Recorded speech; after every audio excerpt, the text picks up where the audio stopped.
So if you don't accept what God says you are, or who God says you are, and you don't confess it publicly, affirm it, acknowledge it, you will never become. And even if you acknowledge it and the realm begins to come, because your acknowledgement is like summoning the realm, you are provoking the fountains of the great deep, and when it begins to come, it comes with its laws, because there is an atmosphere where that realm exists.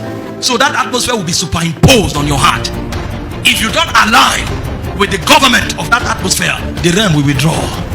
So many people can go and fast for 40 days and provoke a dimension, and when the dimension comes, they can't preserve it for 3 days.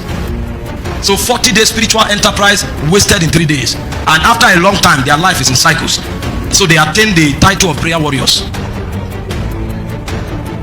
and then their pride and bargain becomes, I am a man of prayer, I am a man of prayer. Bishop Wedebo said, what a man of prayer can do in 3 weeks, a man of faith can do in a moment. You know what?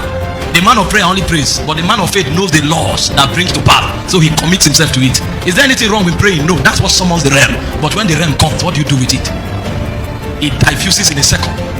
Jesus went to summon a realm for 40 days in praying and fasting, and the moment he began what he was doing, there was a movement in the spirit, and the princes began to check, and they realized another son is about to emerge.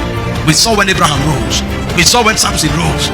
What we are seeing now, the distortion in the atmosphere, is a suggestion that somebody is beginning to touch the gates of certain portals, and they began to search, and when they searched, they found him in the wilderness, and instantly they brought the test of the realm to him immediately. And he wasn't tested at the end of the fast, he was tested for 40 days and 40 nights. So they kept buffeting him, but he wouldn't break.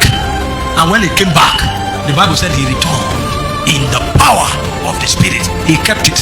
And when he wanted to send his people out, he said, the prince of this world cometh to me and findeth nothing. The reason I sustained it is because I kept the demands of the realm. He said, for their sakes I sanctify myself, that they too might be sanctified. I kept the demands of the realm. Most of us here are mighty men, mighty. We know we are far from where we should be, but our problem is our inconsistency in attaining to the demands of the realm that our destiny summons.